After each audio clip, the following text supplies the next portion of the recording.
have its property. The water does not have its shape. It is the shape of the container in which, it takes the shape of the container in which it is. So in the same way, the consciousness does not have a shape, it does not have any form. So it takes the shape of the object in which, it dwells. Okay. When you mix it with matter, it appears as if it is matter. And again, when you separate it from the matter, it becomes consciousness, pure absolute consciousness. Okay. So what do we have to do in a spiritual path? We need to separate the objects from the subject. The subject is consciousness and the object is the matter. So how to separate it? To separate it, there are various ways. Like, you need to concentrate, you need to meditate, you need to listen about yourself from a real master. When you listen about your own identity, your own nature from a real master, that person can drive away, his words can drive away all the objects that are present within the mind.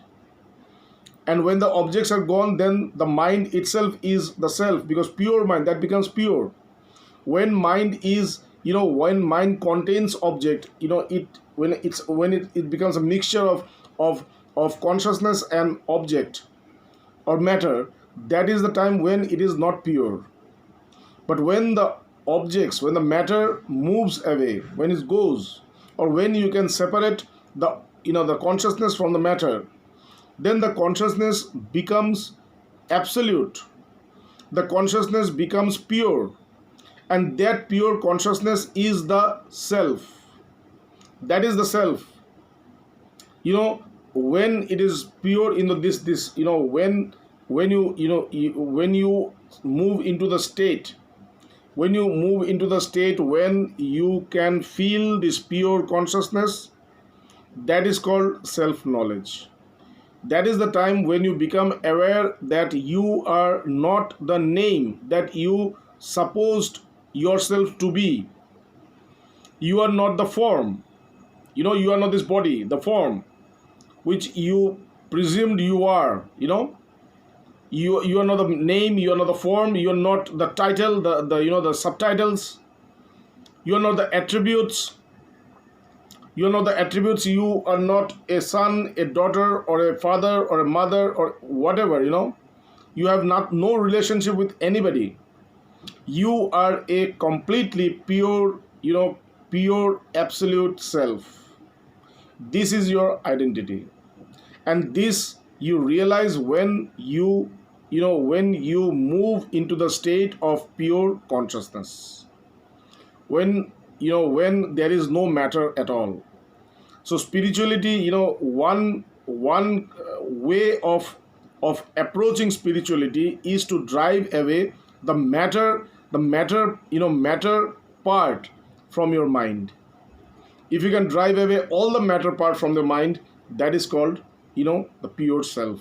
So you can do it with meditation. You can do it with the words of the master, or Krishna is giving us a way of karma yoga. So yesterday we had discussed about this karma yoga. How karma yoga is how by karma yoga we come to a point where we can relate karma, we can relate yoga with the skill of performing actions. When the scripture says that yoga is attained exactly when you go beyond all activities, this accomplishment, this supreme accomplishment is said to be Naishkarma Siddhi. Naishkarma Siddhi means when you go beyond the cycle of karmas, when you go beyond the cycle of actions. What is the cycle of action? Actions and its results. The results of the actions are also actions. So they again, you again engage into that action, and then again you get a result. So, this is the way you just move again and again into this cycle of karma. Okay, and there is no way that you can get out of it. There's no, you don't find the way how to get rid of this. So you keep rotating around, you keep going round and round into this cycle. But Krishna says that, if you know the skill of performing actions, he also relates these actions with yoga. That makes yoga very tangible, attainable, achievable. It's just like Einstein did with science. When science considered, everything to be matter, and there is no energy, there is no consciousness at all, Einstein gave this equation, this relationship of theory of relativity, where when he made a relation between matter and the velocity of light or energy. Energy, matter, speed of light, and energy. So when the world was considering everything to be matter and there is no energy at all, there is nothing beyond matter. So that was the time when Einstein gave this relationship of matter with energy, that matter is also associated with energy. It's a reversible process. Matter can be converted into energy, energy can also be converted into matter. So here also, you can say Lord Krishna is the Einstein of spirituality.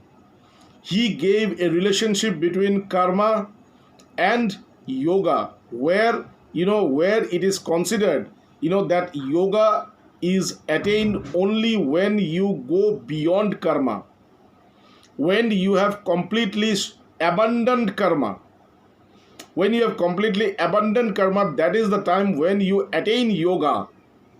But here is Krishna. He brings out a theory, a relationship between karma and yoga. He says, buddhir yukta jahatiha ubhe shukrite dushkrite.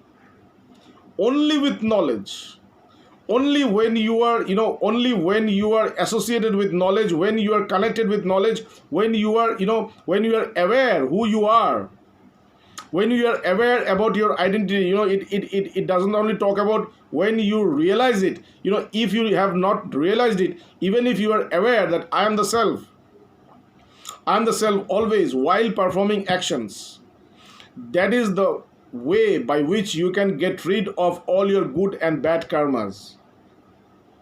Buddhir yukta jahatiya. You can say this also. You can also say this, that with karma yoga, when you associate yourself into karma yoga, that is, you do karma, but you don't think about the results. This was the first principle of karma yoga. You perform karma, but you are not at all attached with the results. And then, the results of the karmas does not inspire you into any karma. That is another one. And we have our friend Hans, who said that, and then Krishna says you should not be attached to inactivity. Hans, it's right. There is nothing called inactivity. You cannot be inactive at all. Means when Krishna says inactivity, he doesn't mean inactivity, because there is nothing inactive. When you are inactive physically, your mind is working. You are thinking, because it is impossible that you can stop your mind to think. So you are never inactive. But here Krishna talks about inactivity. With inactivity, he tries to mean that you should not be lazy. You should not be lazy, and you should not overlook your duty. You should not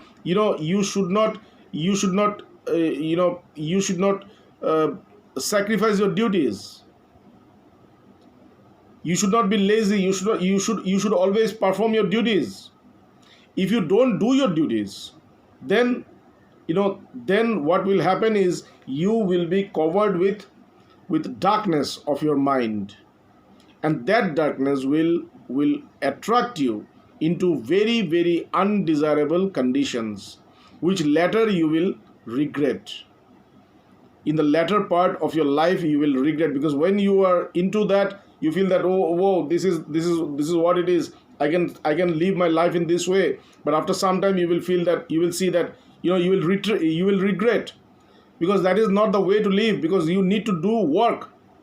So when Krishna says that you should not be attached to inactivity, it means that, you should not, overlook your duties. You should not be lazy not to perform duties. You should be always, agile.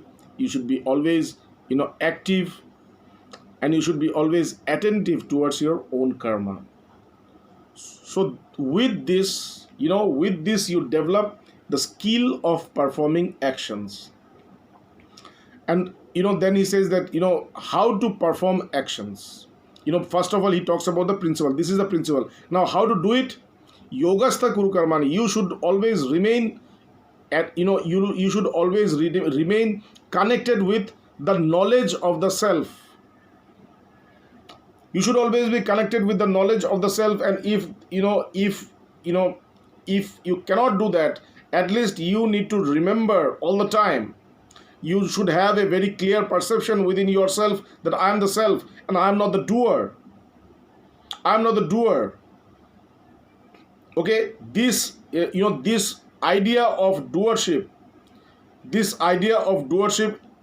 they attach you towards the work and the results of the work. And by this you are going to suffer a lot. So always you need to have this perception very clear, and a very very clear and very strong within your mind that you are the self. And siddha siddho samo bhutva, and whatever the outcome of your results are, you need to treat them to be the same. If it is a good result or a bad result, if it is an expected one or an unexpected one, you should not distinguish within them. You should not make any difference. You should be like the sun which falls in the flower as well as in the dirt. It should be the same. You should treat everything to be the same. All the results of your actions should be the same. Okay, so when you perform your actions in this way, that is the skill of performing action. That is the real skill.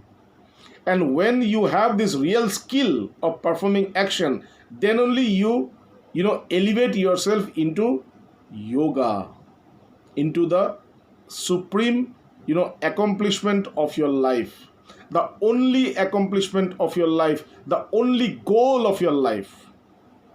Yoga means to be united with the supreme, to be united with infinity, to be united with the truth, the knowledge, the self. Okay, this is yoga. So when you can have this skill of performing actions, then you automatically elevate yourself into yoga effortlessly. We put effort in everything, but Krishna says just approach this life effortlessly. Just move on normally, because this is your nature. You have forgotten your nature. You have forgotten who you are. You have forgotten how you should behave. Why? Because you have this false recognition of yourself. You see this world and you behave as if you are this world. You are one of this world. But this world is not you. It's a panorama. It's a phenomenon which is in front of you. It's like a movie. It's like a movie. When you watch a movie in the theater, you don't become the characters of the movie. You are the observer. You're the observer. You're watching this movie. In the same way, when you see this, when you see this phenomena in front of you, you should also be aware that you should not become a character of this phenomena. We become a character also in this phenomena. That is the time when we get attached to everything, and we start to inherit this property of the nature of matter, of the name and form which we are not. So when we can, when we can separate ourselves from this phenomena, that is the time when we attain yoga. And this is what Krishna is going to speak now.